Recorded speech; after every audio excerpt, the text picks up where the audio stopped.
You're watching the Juice Consumer Direct podcast with Carson Poppinger, Jacob Thorpe, Justin Jump, and Brett Evanson. And we're here today to talk a little bit about Peel Voice and what we're doing with AI to enhance the sales process and sales experience for customers, salespeople, and our clients across the board. So welcome, everyone, and great to be here today. Yeah, we're excited to jump in. We've talked a little bit about this in other episodes, but it's something that I think has been a real focus, and we really strive to be forward-thinking and cutting edge with what we're doing. And I think that what's happened with Peel Voice over the past 6 months is really exciting. So we kind of talked about this a little bit on the last episode, but Brett, maybe you could jump in and talk about the conception of Peel Voice and how that's iterated. I hope that someday there's a case study about this that everybody can read about, because I think how we've identified pain points and built solutions to those is really cool. Yeah. So I think, your thoughts about being iterative and data-driven are exactly what came out of this. We started where we were just trying to augment our QA, quality assurance objectives, trying to identify more calls, be able to analyze and surface things that are happening from a QA perspective, whether or not certain things were being said or not being said, and kind of flagging those at a higher percentage rate. So just making sure that we're covering more of our calls. And then as we started doing that, I think one of the pivot points was when we had a customer that owed us a bunch of money, and we were trying to analyze the calls because they were claiming that some of them shouldn't have been payable. And we said, now that we are running these QA processes on the calls, we have transcripts that we can analyze some things. And so we were trying to tease out what was happening on that specific client's calls. And we're like, well, why can't we, systematize this and do this at a broader scope across all of our clients, or at least, pockets of calls, and try and tease insights out of those based on, the dispositions are great, and they give us some general buckets of things, but how can we go deeper than that and tease more things out that can provide value back to our customers? I'm sure you'll touch on those 5, buckets, but, one of the big things is, what are our agents doing? And not just are they saying things that they should or shouldn't from a QA perspective, but what are the good agents doing that are making them, convert at a higher percent? And the ones that aren't doing as well, what are they doing that seem to be, tripping them up? And how can we identify those across campaigns, across batches of calls, to be able to tease those out and improve our internal performance? So that's really sort of how it came about, grew out of QA into trying to pull more insights out. Yeah, and originally it was very squeeze centric. It was, how can this help squeeze? How can this help squeeze?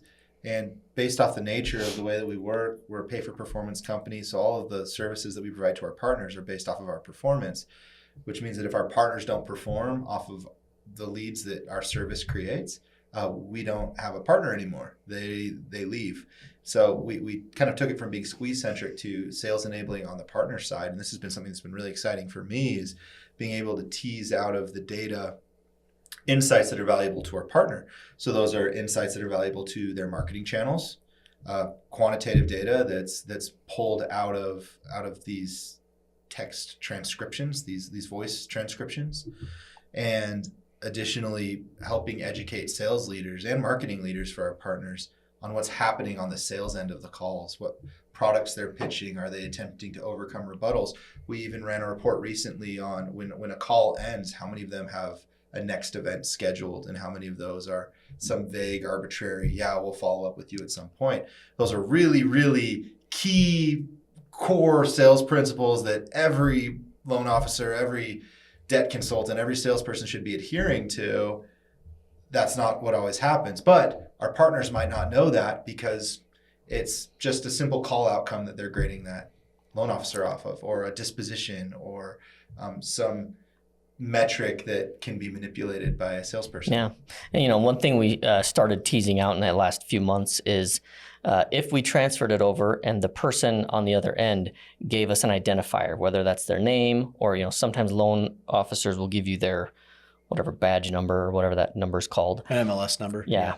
We can tie their individual performance on their side of the call, and we could group it by their agent. So not just our agent on our side, but we can start saying, this agent named Jeff over on their team seems to convert really high. So let's find out what he's doing on his calls, and they could use that as training internally to up level all their agents. Well, I think that's the thing that we realized is, at Squeeze, a few years ago, we're more than just a contact center. We're influencing the sales process, the sales experience for our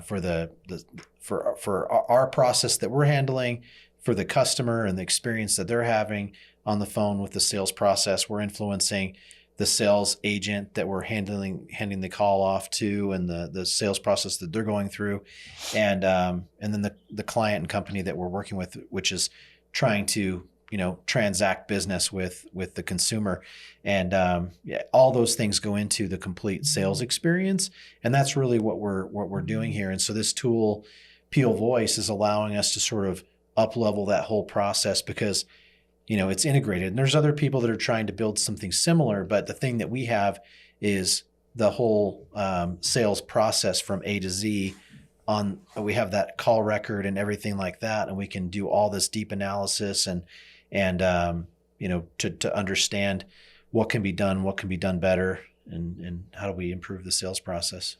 And the team that we've built to help sort of configure and use and tease these insights out of the system are people that have, deep background in the call center space. They understand the sales process. They understand Squeeze's approach to that sales experience, like you're talking about. So that's the sort of a consultative approach that we take. Is you're not just plugging some calls in and getting some out of the box, tone or whatever things extracted out. We're very custom to the specific campaign, and we're teasing out insights. And we usually have dedicated people on each campaign that are the ones asking and tweaking and modifying those questions, and then taking the output and finding ways to visualize it or to tease even more sort of rich insights out. So. One of the things that I've learned from Brett in his time at Squeeze is to begin with the end in mind. So when we build something, we don't want to build it just for what we need that day, but we want to build it in a way that moving forward, we can pivot and we can adapt. And currently, we're getting a lot of value out of it. We definitely are. We've kind of got some tenets that we've kicked around, 5 key values right now that we think that we're delivering. I'll just review those really quick. Obviously, compliance, reviewing every call, and making sure that required statements and opt-outs are happening. Quantifying qualitative data, so taking call transcriptions and turning those into data points that marketing and sales teams can use to educate important business decisions, whether that's managing your sales team or changing your marketing funnel or building contact cadences to reach out to these consumers that responded in a certain way. That's huge. The third thing is sales enablement, providing recommendations to our partners on their sales process and the products that they're pitching. Are they the correct products? Are they handling the calls in a way that improves customer sentiment or hurts customer sentiment? That's something that we've started measuring, is customer sentiment upon transfer, and then customer sentiment after transfer, and then taking that customer sentiment shift and seeing if that has any correlation to close rates or app rates. Performance and enhancement on our end, we can get transcriptions and coach our agents very quickly and figure out what our agents are doing well, what are they not doing well, are they working to overcome objections in the way that Jump trains them to, are they following the processes that Jump trains them to, are new hires confused or having creating negative customer sentiment. And then the last thing is just the improved efficiency. So that's what we're getting like right now. That's really helpful. Yeah.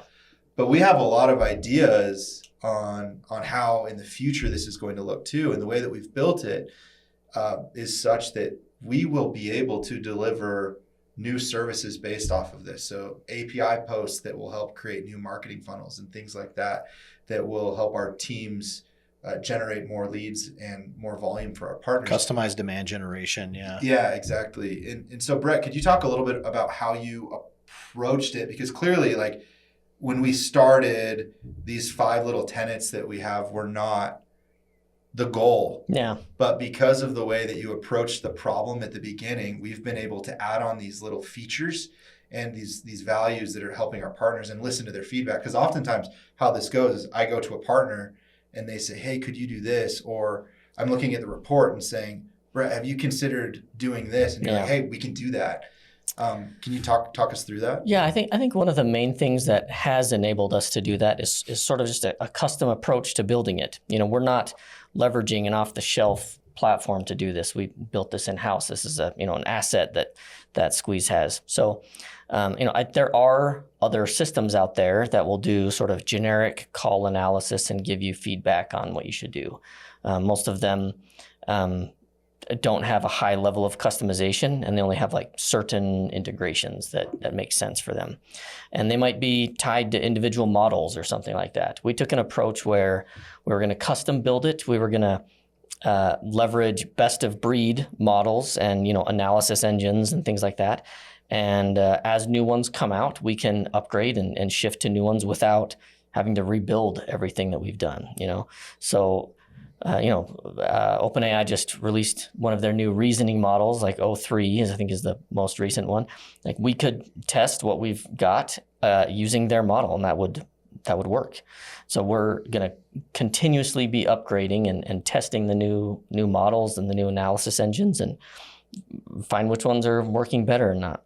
And I would also say one thing that we're doing is we're trying to sort of tag the individual questions that we're asking of the calls, so that we can use that as sort of metadata to pivot against. So what I mean by that is we could ask a question of our agent versus the transferring agent or the customer. You usually have 3 people at least on the phone call. So we can add some metadata to the question as to who we're asking that about, and we can use that to pivot off of. It's just sort of one way to enable dynamic reporting that will show us more insights, and it's definitely custom by campaign. A lot of the questions that we're asking are specific to a disposition on a campaign. So it's not just what's happening on this campaign, but one really common group of calls that we're analyzing is the not interested bucket. Because when an agent on our side or on the other side dispositions a call as not interested, that can mean any number of things. Usually it's a stop for sure. Well, yeah. It's a finalized. Yep, it's done. They're not going to call them back. Jump off the phone, get another lead. Yep. Yeah. But a lot of times, okay, well, why are they not interested? Is it, with a mortgage client, is it because interest rates were too high? Is it because it was bad timing? Is it, false flag? So many things. And so we've found ways that we can, craft questions to tease that out. And then we resurface that back and show that to their marketing department and their sales department and see if we can, tweak either side of that equation to make that potentially be a successful outcome. When I think about like the sales process, and it kind of ties in with Jump and what you're doing on the training side, I think about when we managed and trained sales agents to close sales, we would go through and we would train them on everything that we know about the sales process, give them the process and the call track and the objection handling and mm-hmm. all that we want them to go through. And after they came out of training after 2 or 3 days and they started taking calls and they would have success and they would close sales like day one. Day one on the phone, they'd take leads and they would close sales. And then the more calls they would take, the more they would start to adjust their pitch and their approach, and they would deviate from what they were taught, and then they would start to have like less success. And when you can watch this real time with the calls and the transcriptions and everything, you can sort of pull it back in. And we would see this nearly 9 out of 10 times when you train a new agent. They would follow the process, close sales, and then within a few days, the more calls they took, the more objections they dealt with, and then the more maybe they heard other sales agents trying different things, mm-hmm. and they would start to do that. That was really common too. They would, I heard, Steven or Sally said this and this and this. and so they pull away. What do you think about that? You have any thoughts on that from training aspect? Yeah, for sure. I think all sales organizations fall into that category, right, at some point in time.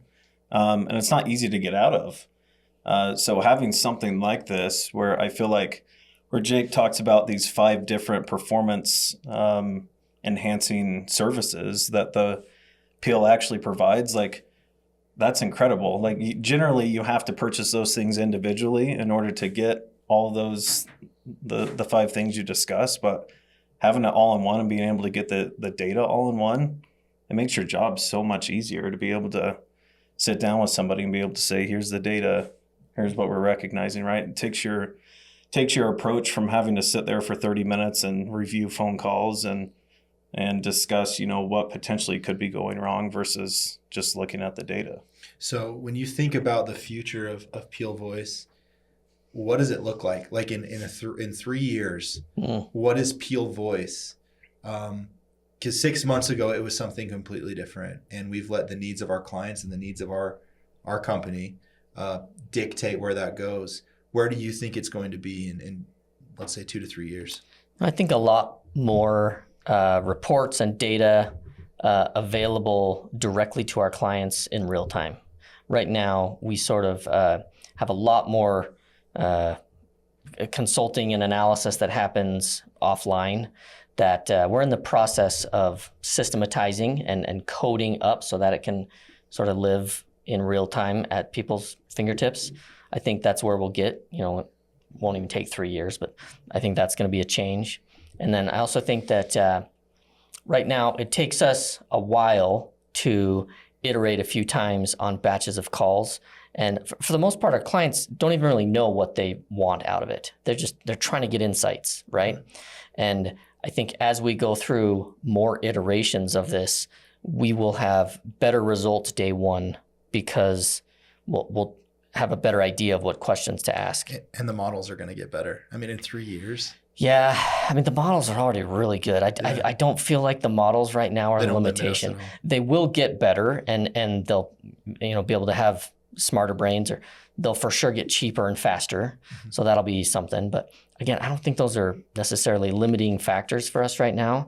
But yeah, they'll for sure have better results coming. Probably back. The prompt engineering stuff that you've been talking about is really going to help define whether we can get the right information out of it that we need quicker, and making sure we give really thoughtful prompts and questions that we're asking of it and things that we're trying to solve, thinking about those things. And that's, even if you get a third-party solution off the shelf, you're still going to have to think about all that stuff. And you're going to have to come up with that stuff yourself, because that's not going to probably be baked in, right, for your product and for your market and your sales process and all that. Everybody's is different. And, now that we have a few mortgage clients using it, we have a good idea of how to do mortgage clients.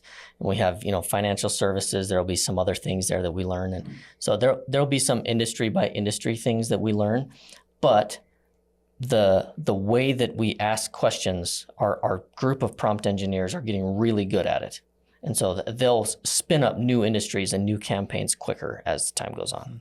Yeah, because you can plug and play a lot of those questions for customer sentiment without impacting like industry jargon at all, like interest rates and whatever. And the confidence level is getting much better too, right? Because I remember when AI first started coming out and there was tools like this that you could use, it seemed like we weren't very confident in the results that they were actually handing us. And so sometimes you would second guess, like, hey, am I actually giving the correct information to this person that they need to work on this or whatever it might be? But it's gotten a lot better, I think, since those early days, or at least as far as what I've seen. Yeah, there's a handful of configuration parameters when you're working with these. And for sure, as the models get smarter, there's, less technical stuff that you have to worry about. But we're, on top of that. And I think we're doing pretty well at making sure that the stuff we get out is actually really good. And our team does a lot of auditing to make sure that what they're asking and the questions they get out actually matches what happened on the call. So when I think about the future of Peel Voice, at least to me, I think this is something that probably companies are licensing. And I think that it can be used as like a lead generation tool within their different marketing funnels. I think ideally it's integrated to their CRM and tied to statuses for leads. Sure. where if something happens on a call, it can move to a certain marketing funnel. It can trigger an email. It can trigger a text. It can trigger a call in 7 days. And all of a sudden, you've kind of got this lead generation tool within data mining. Yeah, within the exactly. calls that are happening. Yeah. Yeah. I think we do have, this concept of triggers happening out of calls. So I think what you're talking about is sort of a natural progression of that. That makes a lot of sense. Yeah. Yeah. And then I think coaching feedback, I think that's going to be something that we'll certainly love, but our partners are going to enjoy too, is the quick feedback. Right now, the way that we're doing it is it's in reports, and we spit out these reports and we review those reports with clients. Yeah. Ideally, we're running those real time, and we're able to provide that feedback quickly so that they can make moves quickly. And as long as we have that confidence level in the data, which I think we do, that data integrity, that's really useful. And it's we mine the data, and we get these insights that we now know how to get them and what are the most valuable insights, and we use those and push those to our clients. When you did touch on, third-party data, right now the majority of what we're doing is squeeze calls, Right. and our partners that we're transferring to. But we've got a few people that have approached us about keeping their existing call flows and technologies and just integrating our analysis layer into it. So I think that's for sure something that'll happen. That's not 3 years away. That's though. not 3 years away. That's like tomorrow. now. But Yeah. 3 years from now, that'll be mature, and we'll have integrations to anything that we could pull in and analyze stuff. Yeah. Yeah. You know what's amazing, and this probably would have gone really good at the beginning of the segment, but how we came up with the name Peel Voice. And you think about, we talk about Peel Voice and it, we're squeeze, and it ties in with the peel of the orange, and you peel back the layer, and you get to the juice. to get to the juice, to get to the meat, Yeah. the delicious orange. Uh-huh. And how we came up with that name is pretty cool in and of itself. Brett, do you want to talk about that day using when we were ChatGPT? Using AI. we were on a Zoom call all together, I Yeah. think, and we were like, we need to come up with a name for this, and how are we going to do that? And Brett's like, I'm going to throw this into ChatGPT. So how did you go about prompting ChatGPT I to think come up with Peel? And let's talk about what it stands for. Yeah. It's, yeah. Well, I think I typed into it, we have this platform that we're analyzing. I put in a blurb about Squeeze, and I said, we're Squeeze, we're a call center, this is what we do. We've got sales experience agents, and we're taking hundreds of thousands of calls every day and analyzing them in this platform. What should this platform be called? I want to use a word that's an acronym, and I want it to be related to, citrus, I think is what I put in there. Yeah. And so it came up with Peel, and it said performance. Enhancing engagement learning. There you go. I always trip up on that. And the meeting room went silent. Yeah. We were like, It's there was like a settled. light out of the sky that just Yeah. came down, and Heard something. I heard felt some something. There was a angels. hush. We heard some Brett angels. took the form of a dolphin. There was a halo. He was the form of a dolphin. I don't remember that part. No, but you yeah. didn't. I heard a screaming eagle in the background. But yeah, we used That's when we knew. we used AI. We used AI to name it. I thought that was very fitting. We had to do that. Perfect. Yeah, so Yeah. perfect for this to have AI name our AI tool. Yeah. And performance enhancement engagement learning. That Right. sounds right. Yeah. Yeah. Mhm. And without looking at our notes, right? And now we've got the domain. yeah, we have the Oh, yeah. domain. That's exciting this peelvoice.com. week. Peelvoice.com. Peelvoice.com was acquired, and we're going to have our website up on there soon. So Now that'll I be got to fun. have the lander up before this episode goes live. So, Yeah, we That could. gives you a deadline. I think you Got got. a logo. I think you got a Or couple weeks. weeks maybe. Okay. All right. We'll do it. Let's get on it. No, I'm really excited to see how this adapts, and I love being a part of it. Like, it's really exciting to be part of a company that's embracing the future and positioning themselves to be relevant in the future too. It's easy to get aged out when you're slow to adapt these technologies, but we are trying to anticipate what the next thing is, and other services to help monetize our partners and to offer them services that are truly valuable. One of the cool things about what we do is the way that we price it is going to be really, really appetizing for our partners. And it's also going to continue, at least for the partners that we're delivering transfers to, make that a stickier partnership for us, where the value that we deliver is only enhanced by utilizing Peel Voice. And in theory, it should reaffirm the value that we're bringing by Well, creating a good sales experience for their customers. I don't think it's hard to say it'll pay for itself, because you think any customer at any size that's paying any dollar amount for this that we can help improve their performance by 5%, right? That would mean huge gains for most of our clients on, big ticket items or, high value customers. If you help them, close more or get insights on more, that's super valuable. And in theory, that improvement is not a 5% gain today. It's 1% today, 1% tomorrow, 1% the next day. It's constantly getting a little bit better. Yeah. And that marginal improvement adds up over time to a big number. Yep. I'm excited. Yeah.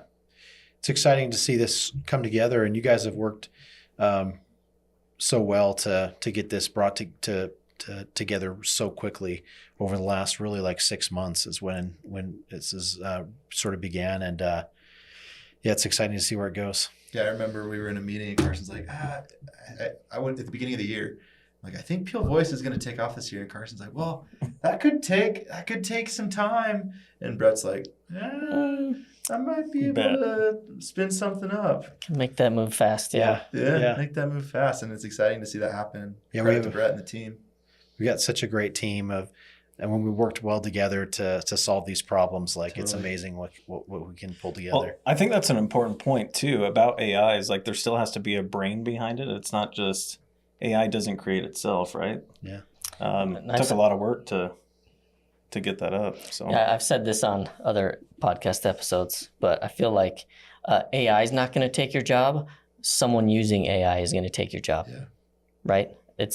AI is going to be in everything. So you have to be the one that embraces it and adopts it earlier and, weaves it into your job and make yourself more valuable, more productive, more efficient. That's what's going to happen. So that's. Yeah, I was listening to a pod episode this week, and they were talking about AI, just as a tool for individual performance and managing your job or your business and all the things that you're doing. And they were talking about basically, you have all these notes from meetings that you've taken, and if you have like a note system where you've captured all these notes that you've written and phrases you're using and all the data from your Dropbox and all your documents you've created in Google Docs and spreadsheets and all the reporting that you've accessed, you dump all this stuff into like AI, and it basically will start to know and predict you and what you're doing and your schedule, everything from scheduling to decisions to responding to things. And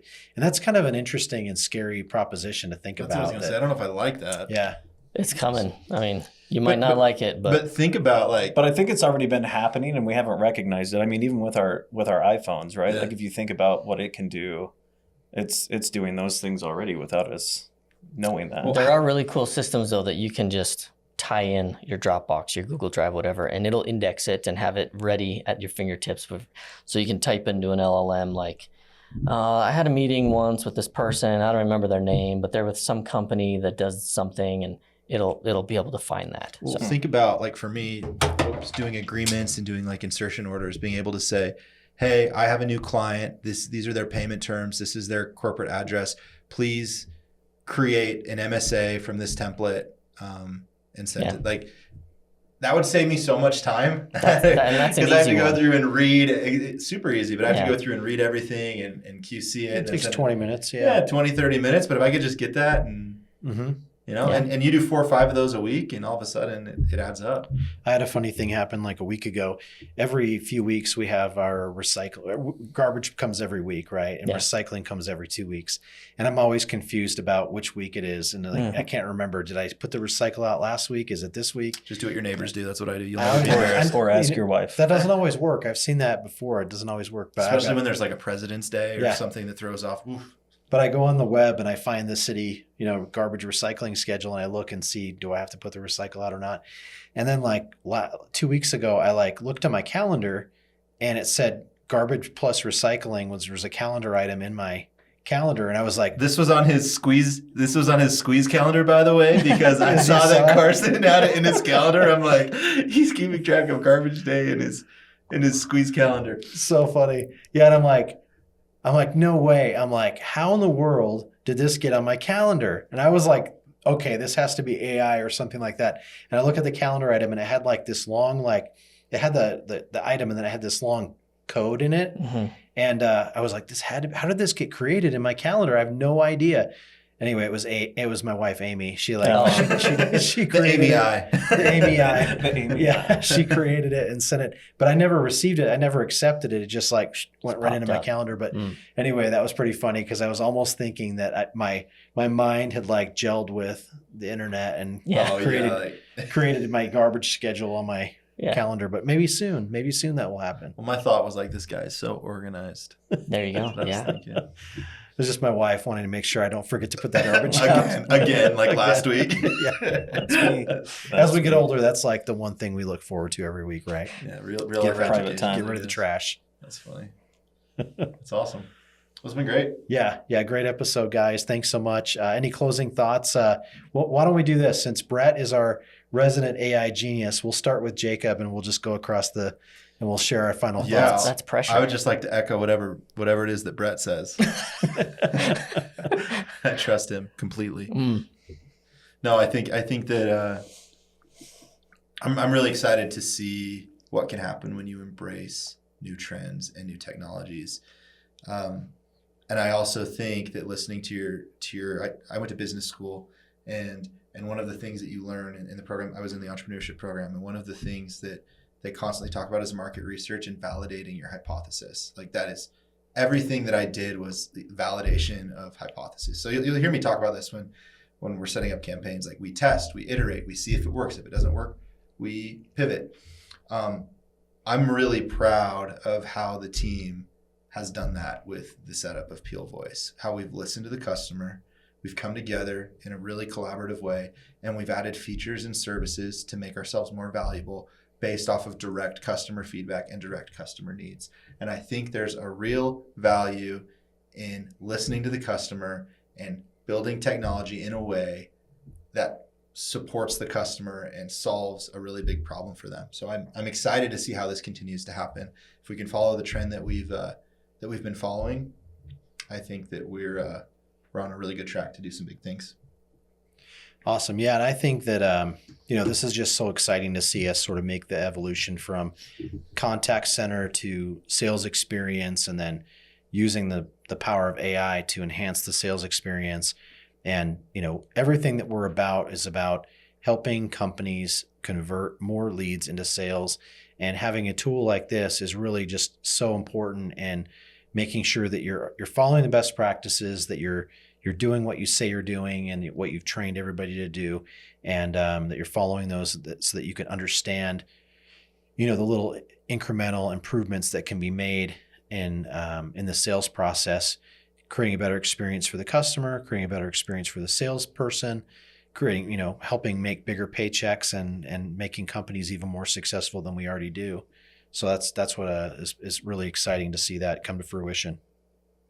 For me, I already believe we're the best sales experience center in the country, but the add value, right? Like this wasn't something we even thought about 6 months ago or whenever it came about. And now that it's here, the sky's the limit, and what it can do for our partners and our clients is incredible and shouldn't be bypassed. So. Well, this is a lot of pressure to end it, but Because I'm going to echo whatever you said. He's the Okay, smartest good. guy here, by the way. Yeah. Brett, well, smartest man in the room. I think I think AI is going to be everywhere. So for us to lean in and try and apply it every way that we can is going to set us apart. I feel like we are we're not the first people to use AI how we're doing it, but I think we're taking a really smart, consultative, scalable approach to it. And it's going to enable us to continue to do what we're doing and do it better, and to analyze more of our calls and be able to have more insights than other people. And I think with our existing experience in call center and sales experience, that we will be able to get more insights out of these calls than anybody who's just technology first. We are technology first, but we have the backing of the call center, years of history and experience there that informs the technology. So I think that's why we're going to win. And that's why we're going to be able to produce better insights out of our AI than other people. And I'm just looking forward to, the next I don't want to put a time frame on it. Next 3 months. next while we build some cool stuff and Weeks. couple weeks, yeah. No, I've got my eye on like, let's bring on 2 or 3 times more clients and get a whole wave of people that are really leaning into AI and have that be a purpose for why they're coming in, and the value and insights that they're getting out of it is just going to keep going through the roof. Absolutely. Yeah, for sure. Well, thanks so much. You've been watching the Juice Consumer Direct podcast. Thanks so much for watching. If you have questions or comments, leave them below. We'll get to them. Please like and subscribe.